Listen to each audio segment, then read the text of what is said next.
मैं हूं महायोगी सत्येंद्रनाथ। मनुष्य के भीतर पंचकोश हैं। अन्नमय कोश जो हमारा शरीर है, प्राणमय कोश जिससे श्वास जुड़े हुए हैं, फिर मनोमय कोश जो विचार आदि अनेक तत्वों से बना हुआ है, फिर विज्ञानमय कोश जो सूक्ष्म और पराविज्ञान का दिव्य शरीर है, और फिर पंचम आनंदमय कोश। इस प्रकार 5 कोशों को ऋषियों ने अपने दिव्य तेज से मनुष्य के भीतर जाना है।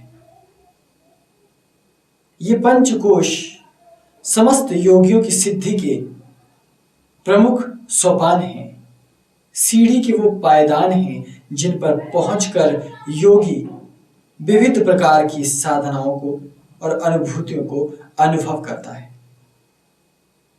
जब योग साधना परिपक्व होती है तो क्रमशः एक एक कोश की अनुभूति उसे अनुभव होने लगती है।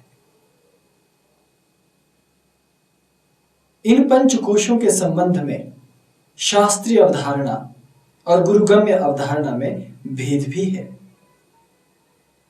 लेकिन दोनों ही मूलतया एक दूसरे से गुंथे हुए हैं, कहीं भी अलग नहीं जान पड़ते।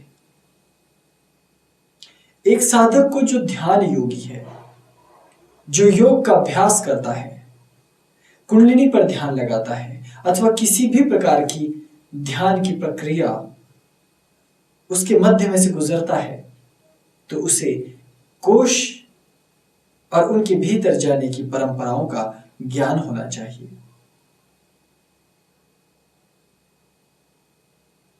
अन्नमय शरीर के साथ हमारा जुड़ाव हमें इस पृथ्वी मंडल और इस समस्त ब्रह्मांड से जुड़ा हुआ दिखाता भी है और अनुभव भी करवाता है। जब हम इस शरीर में होते हैं तो हमारी इंद्रियां सदा बाहर की ओर लगी रहती हैं और बाहर का संसार बड़ा ही आकर्षक और विचित्र है। बाहर अलग अलग तरह के रस हैं, खट्टे, मीठे, तीखे, कड़वे, चरपरे, चटपटे, और वो हर प्रकार से तुम्हें लुभाने की ताकत रखते हैं। हमारा शरीर है, यदि हम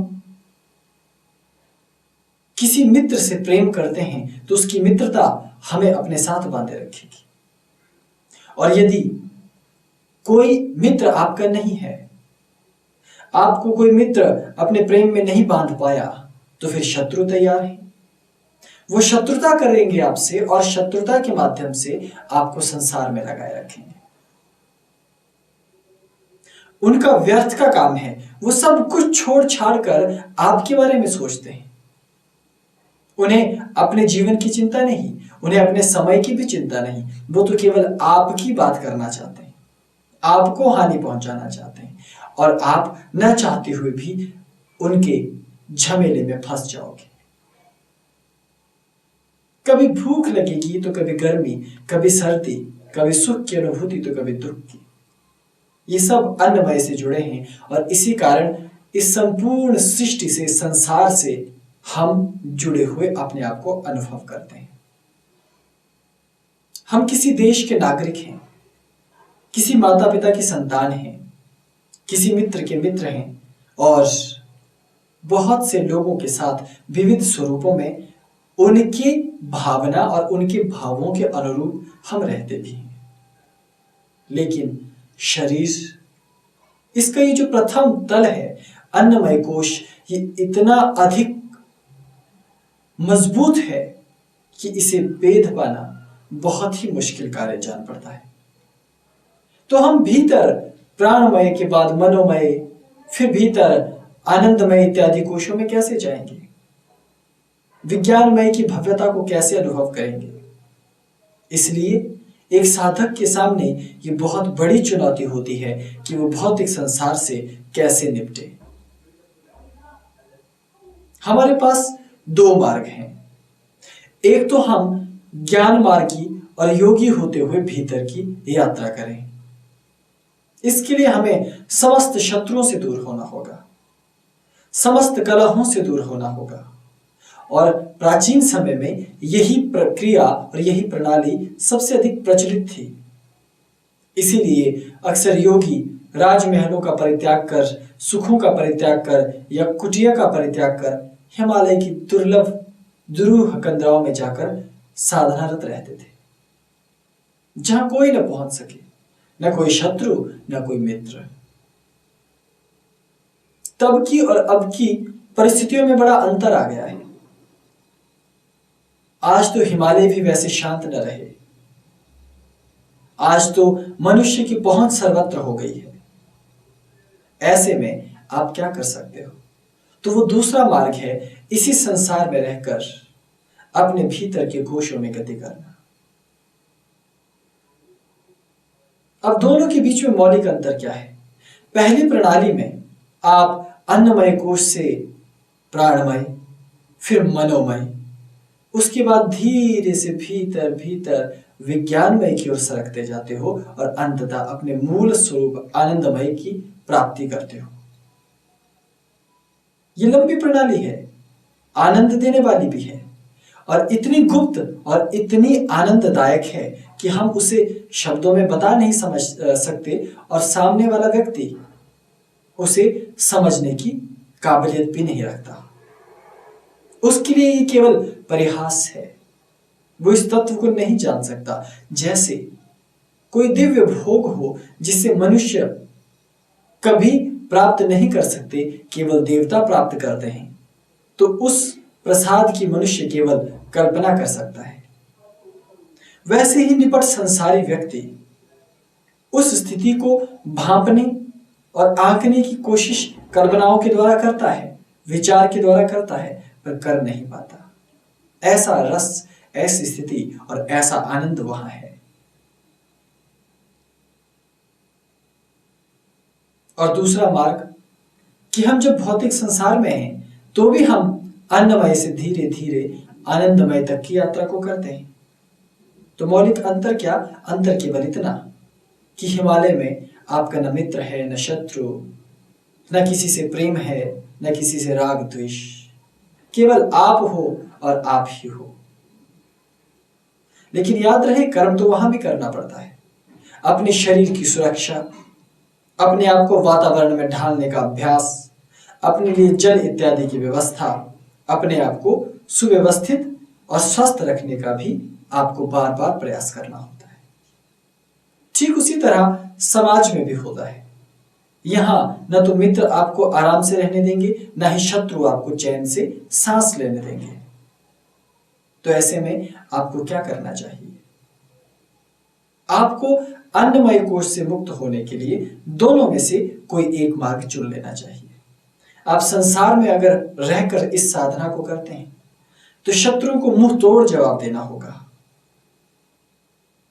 मन से अहिंसक रहना जरूरी है, लेकिन बाहर से हिंसक दिखना भी जरूरी है। क्योंकि यदि आप सर्प तो हो, लेकिन आपके पास यदि विषदंत नहीं है तो आपका इस सृष्टि में रहना संभव ही नहीं है। इसलिए ऋषियों के पास शक्ति होती थी, तपोबल हुआ करता था, ताकि वो दुष्टों से, दानवों से, दैत्यों से लड़ सके। आज दानवों ने केवल रूप परिवर्तित कर दिया है, लेकिन वो हमारे आसपास ही विद्यमान है। हर क्षण हमें घूर रहे हैं, हर क्षण हमारी एक एक हरकत पर नजर गड़ाए हुए हैं। इन दानवों से तुम कैसे मुक्त हो पाओगे? ये तुम्हें दोनों में से कोई भी एक मार्ग चुनने नहीं देंगे। इसलिए पहली जो चुनौती है वो अन्नमय कोश में ही है। बहुत सारे योगी अन्नमय कोश से अपने आप को अलग ही नहीं कर पाते। अभी तक तो मैंने सांसारिक चुनौतियों की बात कही और दो मार्ग बताए कि अन्नमय से भीतर आनंदमय की यात्रा कैसे हो। या तो कंदराओं में जाकर ध्यान लगाओ, या समाज में लड़ते हुए अपने भीतर की यात्रा में मुड़ जाओ। ऐसा संभव नहीं है कि तुम बिना हाथ घुमाए, बिना लड़े, बिना आत्मरक्षा किए सुख शांति से भीतर जा सको। ये कदापि संभव नहीं। सृष्टि ऐसा होने ही नहीं देती। सत्व और तमस गुण के मध्य सदैव द्वंद्व चलता रहता है। पाप और पुण्य के बीच द्वंद्व चलता रहता है। पुण्य इकलौता होता है, एकाकी होता है और सदैव अपने मार्ग पर केंद्रित रहता है। लेकिन पाप वो विस्तृत होता है, फैला हुआ होता है। उसके बहुत से साथी होते हैं, उसके बहुत से तत्व होते हैं, बहुत से सहायक होते हैं और वो सब मिलकर तुम पर आक्रमण कर सकते हैं। ऐसे में तुम कैसे निपटोगे? तो अन्नमय में ही फंसे रह जाओगे। और यदि तुम इन सब से बचने में कामयाब हो गए, जैसे कि साधु संत और महात्मा चोला धारण करने के बाद अपने आप को इन प्रपंचों से मुक्त समझते हैं, लेकिन वो मुक्त नहीं है। अब दूसरी चुनौती है उनका अपना भ्रम। किसी साधु सन्यासी को अपने ज्ञान का भ्रम है, तो किसी साधु सन्यासी को अपनी ताकत और सत्ता का भ्रम। किसी को अपने शिष्यों का भ्रम है, तो किसी को धन और अपनी दिव्य शक्तियों का भ्रम। और ये भ्रम भी इस शरीर से ही हमें बांधे रखते हैं। ये सभी कारक हमें बाह्य जगत में लगाते हैं। इसलिए हमारी ऊर्जा, जब हम मंत्र के द्वारा शक्ति प्राप्त करते हैं, योग के द्वारा, अष्टांग योग के माध्यम से या किसी भी अन्य साधना के द्वारा अपने आप को भीतर ले जाने की कोशिश करते हैं, तो भीतर हमें कुछ दिव्य शक्तियां मिलती हैं और हम उनका पूरा का पूरा प्रयोग इस भौतिक संसार में ही कर देते हैं, क्योंकि अन्नमय ने हमें बांधे रखा है और हम अन्नमय से एक क्षण भी अलग नहीं हो पाते। अब अन्नमय से भीतर जाने के लिए अन्नमय का या तो बहिष्कार करना होगा या अन्नमय को पूरी तरह स्वीकार करना होगा। हमारे पास दो मार्ग हैं। अन्नमय का बहिष्कार आप तब कर सकते हैं जब आप आयु की आखिरी अवस्था में हो। धर्म, अर्थ और काम तीनों की प्राप्ति आपने कर ली है। अब मोक्ष की प्राप्ति पर आपको आगे बढ़ना है, तो प्रथम मार्ग आपके लिए है। लेकिन यदि आप युवा हैं, बालक हैं और आपने ध्यान के माध्यम से भीतर जाने की कोशिश की है, तो अब आपको दूसरे मार्ग पर चलना होगा।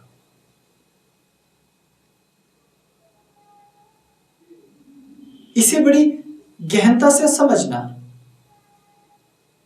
अन्नमय से भीतर प्राणमय में उतरना थोड़ा जटिल कार्य है। संसार तुम्हें रोक रहा है और तुम स्वयं भी स्वयं को रोक रहे हो। और जब तुमने भीतर ध्यान लगाया तो तुम्हें कुछ सूक्ष्म शक्तियां प्राप्त होती हैं और तुम उन शक्तियों को भी बाह्य जगत में लगा देते हो। ऐसे में कोई उपाय नहीं है। और कलयुग में तो और भी ज्यादा मुश्किलें आती हैं। इसलिए वनवासी योगी यदि तुम हो जाओ तो वो दैव योग ही है। अन्यथा वनों में तो बहुत से साधु महात्मा घूम रहे हैं केवल चीलम पीते हुए। उनके जीवन में कोई सार नहीं, कोई तत्व नहीं। वो साधु जैसे जान पड़ते हैं, लेकिन साधुत्व उनके भीतर नहीं। और साधुत्व की भी कथित व्याख्या तुम अपने भीतर ना गढ़ लेना कि साधु विनम्र होते हैं, दयालु होते हैं, वो पूर्ण कौशल संपन्न होते हैं, शक्तिमान होते हैं और सर्वसत्ता सर्वगुण संपन्न होते हैं। इसलिए अन्नमय कोश से भीतर जाने के लिए शरीर का बहिष्कार करना होगा, जो जीवन के आखिरी क्षणों में हो सकता है। और दूसरा मार्ग है शरीर को स्वीकार करना होगा। अब शरीर को हम कैसे स्वीकार सकते हैं, इसके भी उपाय हैं। शरीर को स्वीकारने का तात्पर्य है कि तुम गुरु के बताए मार्ग पर अथवा अपने योग की प्रणाली के माध्यम से भीतर के कोश में गमन की प्रक्रिया में उतर जाओ और साथ ही साथ अपने समस्त कार्य करो। यदि तुम अविवाहित हो तो विवाह करो। यदि तुम एक दुकानदार हो तो अपना व्यापार करो। और यदि तुम एक अध्यापक हो तो अध्ययन का, पठन पाठन का कार्य आगे बढ़ाओ। यदि तुम धर्माचार्य हो तो अपनी धर्म की शिक्षाओं को आगे बढ़ाने में सहायता करो। यदि तुम वैज्ञानिक हो तो ज्ञान विज्ञान की खोज करते हुए आगे बढ़ो, अर्थात अपने उत्तरदायित्वों की पूर्ति भी करो और भीतर की यात्रा में धीरे धीरे उतरते चले जाओ। इस प्रणाली से धीरे धीरे तुम भीतर की यात्रा में उतरने लगते हो। यहां एक हाथ पर समाज नजर आता है, संसार नजर आता है, और दूसरे पायदान पर तुम भीतर सूक्ष्म जगत से जुड़े रहते हो। और यहां दोनों मार्ग एक दूसरे से श्रेष्ठ भी नहीं, दोनों बराबर ही चलते हैं। तुम संसार को छोड़कर वैरागी होकर इस मार्ग को अपनाओ तो भी आनंद वही है। तुम संसार में रहकर जनक की भांति, जैसे राजा जनक जैसे दिव्य पुरुषों ने राज्य सत्ता को संभालते हुए उस दिव्य पदवी को प्राप्त किया, तुम भी अपनी पत्नी के पास रहते हुए, अपने माता पिता की सेवा करते हुए, संसार के समस्त कर्मों को निपटाते हुए, प्रेमिका को प्रेम करते हुए, शत्रुओं को मुंह तोड़ जवाब देते हुए, अपने चाहने वालों को अपने हृदय से लगाते हुए भी इस ध्यान के माध्यम से भीतर उतर सकते हो। लेकिन उसके लिए गहन अभ्यास के साथ साथ सतत उस परंपरा से जुड़े रहना अनिवार्य है। जब इस शरीर के भान को तुम मिटा दो तो भीतर की ओर तुम्हारी गति हो सकती है, और भीतर उतर जाना ही मृत्यु को जीत लेना है। एक योगी कहीं भी प्रकट हो सकता है, लेकिन अपनी इच्छा से और अपने बल से नहीं, बल्कि अपने अन्नमय को त्याग कर मनोमय की इच्छा और मनोमय के बल से। अन्नमय को साधने के दो उपाय हैं। पहला उपाय कि हम प्राणमय की सहायता लें, क्योंकि अन्नमय के सबसे निकट जो शरीर है वो प्राणमय शरीर है, और वही प्राण हमारे श्वासों से अर्थात निरंतर बाहर और भीतर जाने वाले प्राणों से जुड़ा हुआ है। इसीलिए श्वास पर ध्यान लगाना और लंबे समय तक उस श्वास पर अपने आप को स्थिर रखने का अभ्यास करना धीरे धीरे अन्नमय से मुक्ति देने लगता है, और भीतर हम प्राणमय में उतरने लग जाते हैं, और फिर हम मनोमय में उतर जाते हैं।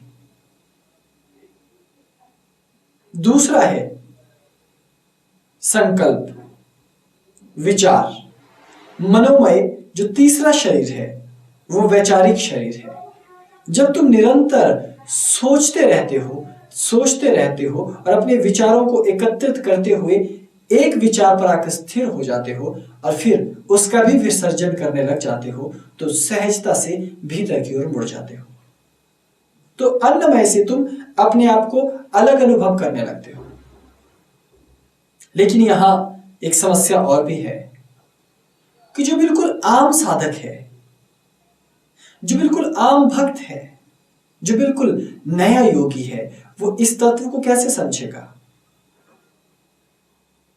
याद रहे, सबसे पहले कुछ बातें मस्तिष्क में स्पष्ट कि योगी होने का तात्पर्य ये नहीं है कि तुम विवाहित हो या अविवाहित। योगी होने का तात्पर्य ये नहीं है कि तुम धनवान हो या धनहीन। योगी होने का तात्पर्य ये नहीं है कि तुम रोग मुक्त हो या रोगी हो। तुम कुछ भी हो, किसी भी परिस्थिति में हो, जब तुम भीतर अपने कोशों से जुड़ने लगते हो, भीतर उतरने लगते हो, तुम तत्क्षण योगी हो जाते हो। भले ही तुम चिकित्सक हो, वैज्ञानिक हो, व्यापारी हो, अध्यापक हो, मीडिया कर्मी हो या फिर कोई समाज सेवक, इन सब तत्वों से कोई अंतर नहीं पड़ता।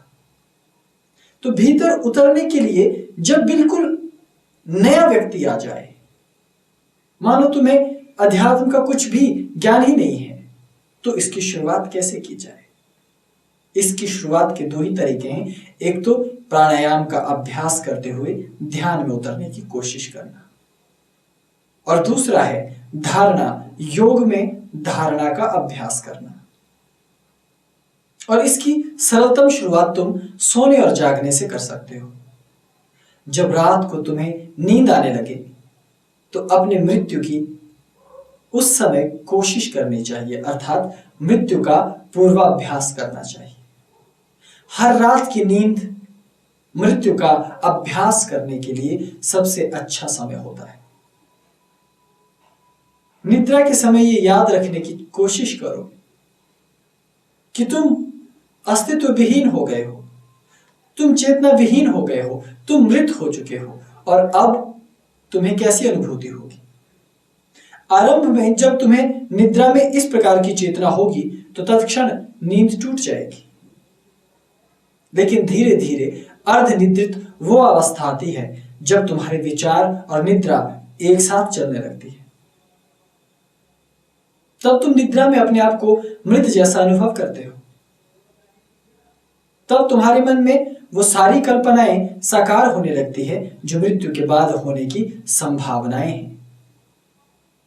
और जब तुम निरंतर इन विचारों से जुड़े रहते हो, उसका अभ्यास करने लगते हो, तो तुम अन्नमय शरीर से भीतर की ओर गति करने लगते हो और तुम प्राणमय और मनोमय में विचरण करने लगते हो। इसीलिए कभी कभी स्वप्न में हमेशा खोए रहने वाले, नींद में डूबे रहने वाले व्यक्ति भी पूर्वाभास की शक्तियां पा लेते हैं। वो नींद में ही कुछ ऐसे दृश्य देख लेते हैं जो भविष्य में घटित होने वाले हो। और धीरे धीरे जब अभ्यास गहन होता चला जाता है तो वो निद्रा में ही मृत्यु के उस पार देखने की क्षमताएं भी अर्जित कर लेते हैं। तो अन्नमय कोश से लेकर एक एक कदम करते हुए जब तुम आनंदमय कोश तक पहुंचते हो तो ये यात्रा बड़ी लंबी है, गुरुगम्य साधना पद्धति है और गुरु के आश्रय में रहकर इस अभ्यास को किया जा सकता है, लेकिन शुरुआत तो कहीं से करनी होगी। तो प्राणायाम करते समय अधिक से अधिक देर तक श्वास रहित रहना ध्यान में उतरने की परंपरा प्राचीन परंपरा है। श्वास को बाहर छोड़ दें, फिर ना भीतर लें ना बाहर छोड़ें, बस केवल शांत बैठे रहें। जब यह समय फैलता चला जाता है तो विचार रहित उन्मुक्त अवस्था आने लगती है। रात्रि में जब शैया पर जाकर हम अपने आप को मिटा देने के स्वप्न देखने लगते हैं तो वो स्वप्न धीरे धीरे गहन ध्यान में परिणत होने लगते हैं। तो वो स्वप्न जो फालतू के कार्य और व्यर्थ का समय माना जाता है वो कठोर साधना का समय बन जाता है और एक दिन हम निद्राजयी हो जाते हैं, गूढ़ाकेश। फिर हम निद्रा में नहीं लीन होते, हमें नींद नहीं आती, हम भविष्य को देखने में लीन रहते हैं। फिर हम काल को समझने वाले हो जाते हैं। तब अन्नमय और मनोमय से उधर उस पार विज्ञानमय में हमारा शरीर पहुंच जाता है। तब हम इस सृष्टि के तथ्यों से जुड़ने लगते हैं। लेकिन याद रहे, भीतर के अन्य शरीरों से झगड़ा करना, उनसे उलझना, उनसे लड़कर भीतर भीतर जाना थोड़ा सरल है, लेकिन पहली लड़ाई बहुत जटिल है और वो है अपने इस अन्नमय के साथ लड़ना। जब तक ये अन्नमय शरीर स्वस्थ है कितना सुंदर लगता है। जिस क्षण इसी शरीर के भीतर परजीवी जीव जंतु भीतर चले जाएं, सूक्ष्म जीवी चले जाएं, तो यही शरीर हमें बहुत वेदना देने लगता है। और पृथ्वी पर तो ऐसे ऐसे मनुष्य भी हुए हैं जिन्हें जीवित ही कीड़े लग गए थे, तो उन पर क्या गुजरती है। उस समय ये शरीर इस पृथ्वी पर सबसे बड़ा शत्रु जान पड़ता है। इसलिए अन्नमय की रणनीति को समझ पाना बड़ा जटिल है। और योग माया, महामाया, जिसकी माया से ये संपूर्ण सृष्टि चलती है, उसने हमें इस अन्नमय से ऐसे गूंथ रखा है कि हम चाहकर भी इससे अलग नहीं हो पाते। कभी मान सम्मान प्रेम, तो कभी क्रोध कामाग्नि और वासनाएं हमें अपने साथ बांधे रखती है। कोई तरीका ही नहीं इससे मुक्त होने का। यदि इससे मुक्त होना है तो गुरु के आश्रय में जाकर एक ऐसे सम्यक मार्ग पर चलना होगा जहां युद्ध भी हो, जहां शांति भी हो, जहां प्रेम सौहार्द भी हो और जहां थोड़ा क्रोध और चिड़चिड़ापन भी हो। अर्थात जीवन के वो सभी तत्व हों जो एक आम मनुष्य में होते हैं। तब हम आम मनुष्य की भांति ही भीतर साधना करते हुए भीतर से तो योगी हो जाते हैं, लेकिन बाहर से उतने ही साधारण और उतने ही आम मनुष्य लगते हैं। कि कोई दूसरा व्यक्ति आपको भांप ही नहीं सकता कि आप ध्यान की गहराइयों में भीतर बहुत गहरे उतर चुके हैं। इसलिए इस प्रकार की साधनाओं को रहस्य साधना के अंतर्गत माना जाता है। पंचकोश की साधना योग की रहस्य साधना है। जैसे योग में कुंडलिनी साधना रहस्य साधना है, वैसे ही पंचकोश को जानना, एक एक कोश की सूची अपने पास रखना, उसके बारे में विस्तृत जानकारी रखना रहस्य विद्या ही है। तो कोश गमन एक अद्भुत प्रणाली है, लेकिन भीतर के कोशों में उतरने से पहले अन्नमय कोश को समझ लेना, उसकी रणनीतियों को जान लेना और फिर स्वप्न से अपने अभ्यास को शुरू कर प्राणायाम के माध्यम से उसे आगे बढ़ा देना, तो ध्यान की ये यात्रा, पंचकोश गमन की ये यात्रा तत्क्षण शुरू हो जाएगी। अभी पंचकोश गमन में इतना ही। ओम नमः शिवाय।